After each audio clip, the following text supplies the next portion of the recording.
By 1750, London was a city caught between two worlds. Medieval timber still pressed against Georgian stone.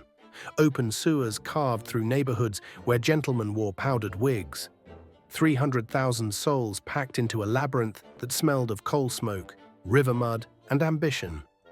This was the year the old world began its final surrender to the new.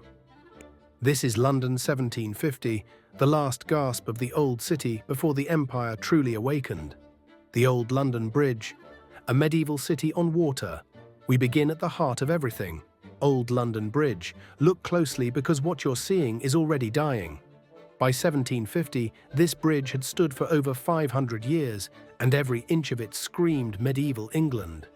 But the houses, those incredible, impossible timber-framed buildings jutting out over the Thames, these would begin their demolition in just 6 years. Count them.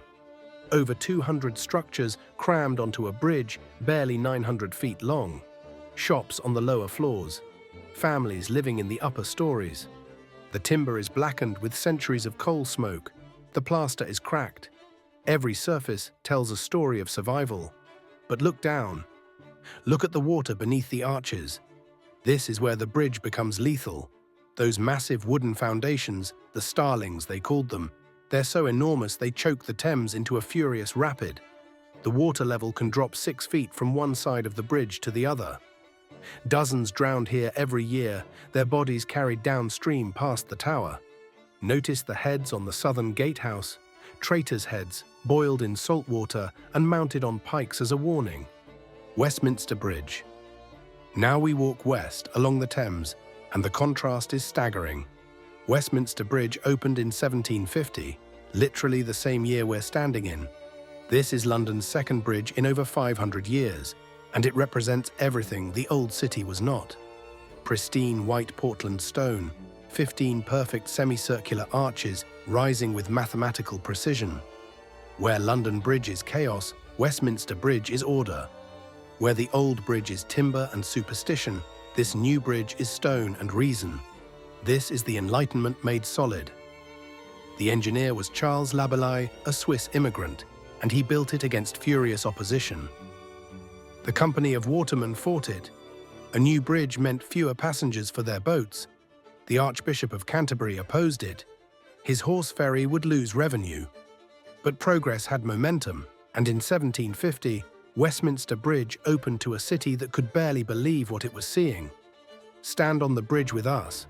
To the east, you see Old London Bridge, medieval and dying. To the west, you see Westminster Abbey and the barely organized chaos that will become the seat of empire. And beneath your feet, you're standing on the future. The Thames will be tamed, channeled, controlled. But in 1750, this bridge is still a miracle, still proof that the old ways are ending. Progress, it turns out, eats its own children. St. Paul's Cathedral. We turn north into the city proper, and there it is. St. Paul's Cathedral, Christopher Wren's masterpiece, dominating everything. By 1750, the cathedral is only 40 years old, but London's coal smoke has already begun its dark work. The white Portland stone is greying, staining, aging before its time. From street level, the dome is overwhelming. Wren designed it to be seen from everywhere, a constant reminder of divine order watching over the commercial chaos below. Walk through Cheapside in our Reconstruction. The buildings around the cathedral are still low, 2, maybe 3 stories.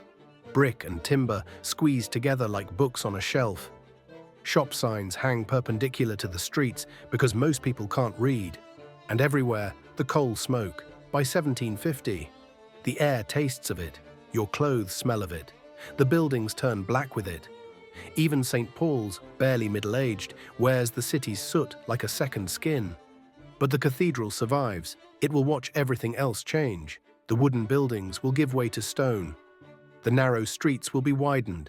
The medieval will be scraped away. The Fleet Ditch. Now we descend. Literally, this is the Fleet Ditch, London's most notorious open sewer, and it cuts through the city like an infected wound. The water is brown, thick, almost solid. Dead animals float past. Human waste from thousands of privies drains directly into this channel.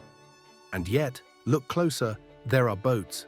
Small cargo vessels bringing goods into the heart of the city, their crews breathing through cloths. Jonathan Swift wrote about this place in 1710, describing sweepings from butchers' stalls, dung, guts and blood, all flowing together. By 1750, nothing has improved. If anything, it's worse. The population has grown, the commerce has intensified, the fleet ditch has become a problem that everyone acknowledges but no one can solve. Within a few decades, the city will give up. The fleet will be covered over, buried, turned into a sewer that flows underground where its horror can be ignored. Fleet Street will be built on top of it. But in 1750, it's still here, still visible, still a perfect symbol of a city that prioritizes commerce over cleanliness, profit over public health. Tyburn Tree, where London comes to watch death. Our final destination is the darkest. We're traveling west, out beyond the developed city, to the wide open space near what will someday be Marble Arch. Here stands the Tyburn Tree, the Triple Tree, London's most permanent and most terrible landmark. This is not a single gallows. This is a triangular structure, 3 massive wooden beams supporting 3 crossbeams, each capable of hanging 8 people simultaneously. 24 souls can die here at once, and on hanging days, 8 times a year, thousands come to watch. By 1750, Tyburn Fair is a cultural institution. Condemned prisoners are paraded from Newgate Prison in an open cart. If you're being hanged, you're expected to perform, to give a speech, to show courage, to die well. The crowd judges your performance like theatre critics.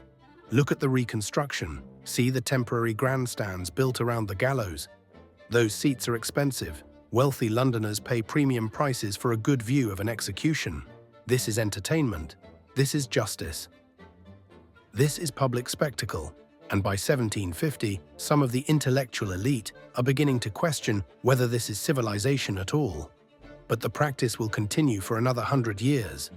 London in 1750 was a paradox. It was building Westminster Bridge while old London Bridge crumbled. It was designing neoclassical elegance while the fleet ditch poisoned the air. Within 30 years, the American colonies would be lost. Within 50, the French would have their revolution. Within a century, London would be the largest city on Earth, but none of that has happened yet. In 1750, London is still becoming itself, still shedding medieval skin to reveal Georgian bone. The city we've reconstructed today existed for maybe 20 years before the changes accelerated beyond recognition. Subscribe and help us keep bringing lost cities back to life. Next time, we're traveling even further back. We'll see you in the Reconstruction.